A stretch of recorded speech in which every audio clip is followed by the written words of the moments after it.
अगला सवाल है कि नजर बस से बचने के लिए क्या हम सीपी कोड़ी वगैरह लटका सकते हैं?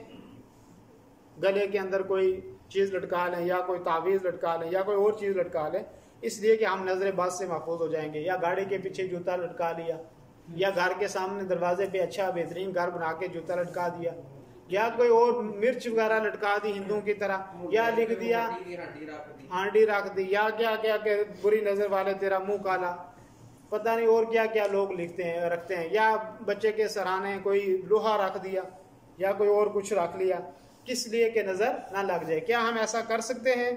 नहीं कर सकते। दलील उसकी भी यही है कि या किसी को मिसाल के तौर पे गले में लटकाएं, या हाथ में यहाँ पे बांधें, या जिस्म के किसी और हिस्से के अंदर बांधे, चाहे कुरान से लिखा हो चाहे शिर्क से लिखा, तो है ही मना है, लेकिन कुरान और हदीस से लिखी हुई चीज भी लिख के नहीं पहन सकते। जानवरों के गले में भी नहीं लटका सकते। बाद लोग भैंस के गले में, गाय के गले में, बकरी के गले में भी लटका देते हैं, इसको भी नजर हो जाएगी। समझ में आ रही है बात? ऐसा नहीं कर सकते। दलील उसकी कुरान करीम की सबसे प्यारी है कि अल्लाह ने फरमाया फला काशिफ लहू इल्ला हू, कि कोई तकलीफ आपको छुए तो दूर करने वाले ज़ात कौन है? अल्लाह की है और कोई नहीं। दूसरी दलील नबी करीम सल्लल्लाहु अलैहि वसल्लम का फरमान है, मन तअल्लक़ तमीमतन फ़क़द अशरक, जिसने कोई तावीज़ लटकाया तो उसने क्या किया? अल्लाह के साथ शिर्क की। तो इसी तरह हदीस में दूसरी जगह है कि अगर किसी ने कोई तावीज़ खोल दिया, खुद खोला या किसी के कहने पे खोला, तो उसको ये गुलाम आज़ाद करने के बराबर सवाब है। यहाँ मैंने बहुत सारे खोल के रखे हुए हैं, देखे होंगे आपने यहाँ पे इसी जगह पर बहुत सारे। शुरू में जब मैं आया था बहुत लोगों के गले में और इधर उधर थे, तो वो मैंने खोल के इधर रखे हुए। आप में से भी किसी ने पहना हो तो उतार देना चाहिए। ये शिर्क है। आदमी का ईमान अल्लाह पे नहीं होता, बल्कि आदमी सोचता है ये धागा मुझे शिफा देगा, ये कड़ा शिफा देगा, या कुछ, यही चीज़ें शिर्क हैं। अल्लाह की ज़ात ही नफ़ा नुकसान का मालिक है। जिस अल्लाह ने आसमान, ज़मीन, सूरज, चाँद को के अपने कब्ज़ा और तसर्रुफ़ में लिया है, वो हम छोटे से इंसान की हिफाजत कर सकता है अल्लाह ताला। ठीक है, ये एक तिजारत है लोगों की, ये है वो है, हर दिन तावीज़, ये वो सब कुछ। अक्सर व बेशतर अंदर में आप शिफा की नीयत से जाते हैं, जादू लिखा हुआ होता है। बहुत सारे तवीज़ खोलोगे आप तो पढ़ोगे, आप पढ़ ही नहीं सकोगे इसमें क्या लिखा है। शुरू में कुरान की आयत, आखिर में कुछ और, एक कोने में शैतान का नाम, दूसरे में जिन का नाम, एक में मलाइका का नाम, कुछ और, खाने बने हुए हैं, गिनती लिखी हुई है 2 4 10। ये गिनती क्या है? गिनती क्या है?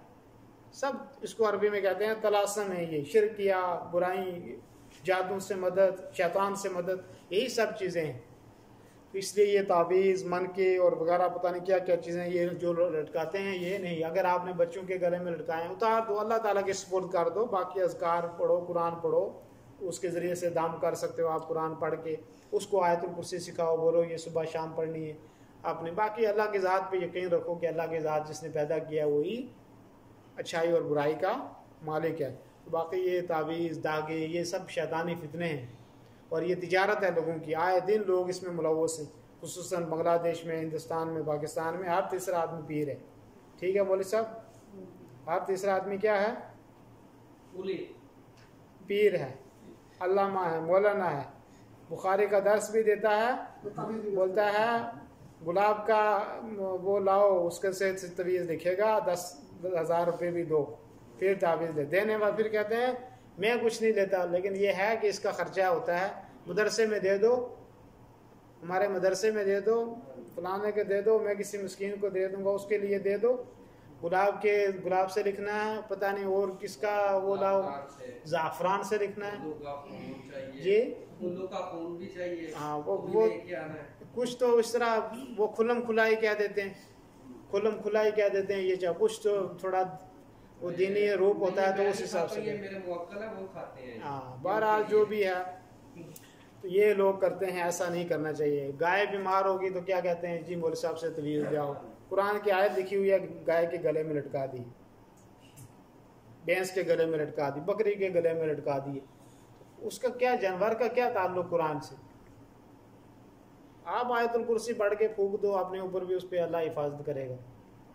ठीक है जी। नजर शक, इसमें कोई शक नहीं, नजर होती है, लेकिन उसके लिए अज़कार बताए, आयतुल कुर्सी है, आखिरी कुल है, और कुरान है, हदीस है, आप पढ़ें।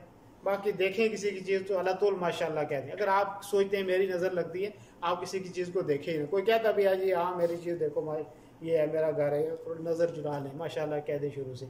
अगर आपको लगता है कि मेरी नज़र लगती है, खुद ही आप ना देखें, क्योंकि बहुत बड़ा गुनाह है। किसी का 1 रुपया आप छीन लेंगे, ये गुनाह है, लेकिन गुनाह है या नहीं है? 1 रुपया 10 रुपया छीन लिया तो, लेकिन अगर किसी की भैंस देखी 1.5-2 लाख की पाकिस्तान में मिलती है, तो वो मार गई आपकी नज़र की वजह से, तो 2 लाख का आपने उसका नुकसान किया है, तो गुनाह होगा या नहीं होगा? होगा, ठीक है ना। जिसकी नज़र लगती है वो देखे ही ना चीज़ को, या माशाल्लाह कह दे, ये सबसे बेहतर है। अगर लग भी गई है तो फिर वुज़ू करे, वुज़ू करके अपना पानी दे, वो कहो कि उस आदमी के ऊपर छिड़क दो, तो अल्लाह ताला उससे शिफा देगा। लेकिन फिर झगड़ा शुरू हो जाएगा। हालांकि अल्लाह के नबी सल्लल्लाहु अलैहि वसल्लम के ज़माने में एक सहाबी के साथ ऐसा हुआ, उन्होंने देखा, उस सहाबी ने कहा फलाने आदमी ने मुझे देखा है, और एकदम वो बीमार हो गए, उसी फ़ौरन बीमार हो गए देखते साथ ही। तो उन्होंने कहा कि फ़लाँ आदमी ने मुझे देखा है। तो अल्लाह के नबी ने फरमाया जाओ उस आदमी को वुज़ू करे, वुज़ू करके पानी उसका लाओ, और फिर वो लाए और उन्होंने दे दिया। लाने के बाद उन्होंने यहाँ से पीछे से उस पानी को ऊपर डाल सकते हैं ऐसे, तो फिर अल्लाह ताला ने उनको फ़ौरन शिफा दे दी। ठीक है जी।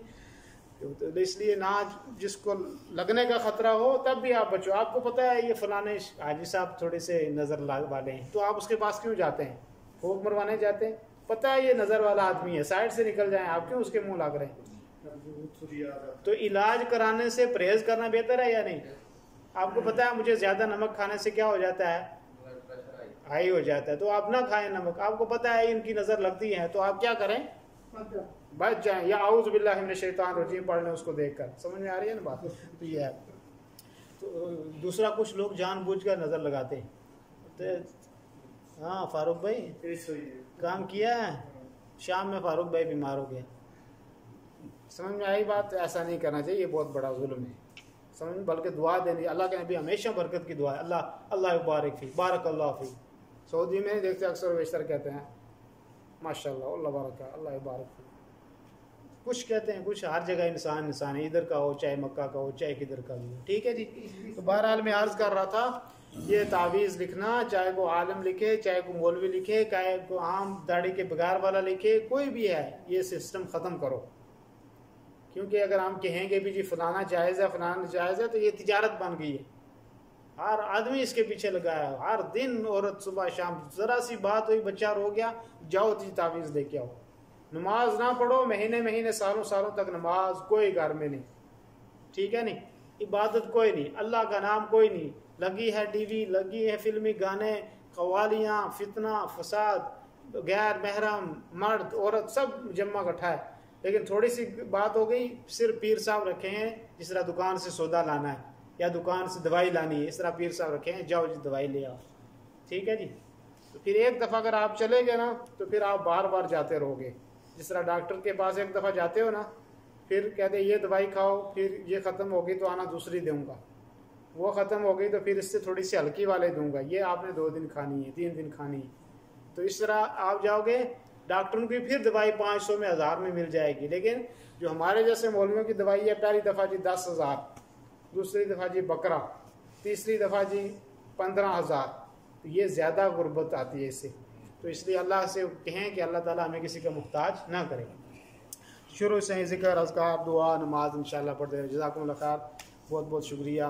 काफ़ी वक्त हो गया। अल्लाह ताला जो कुछ हमने सुना उस पर अमल करने की तौफीक अता फरमाए, और अल्लाह ताला हमें शिर्क से, बिदअत से, इन चीज़ों से अल्लाह ताला खुसूसन हमारी हिफाज़त फरमाए, इसलिए कि ये इससे दुनिया की भी बर्बादी है और आखिरत की भी बर्बादी है। ठीक है नी, इन चीज़ों से हमें बचने की तौफीक अता फरमाए। बाकी जो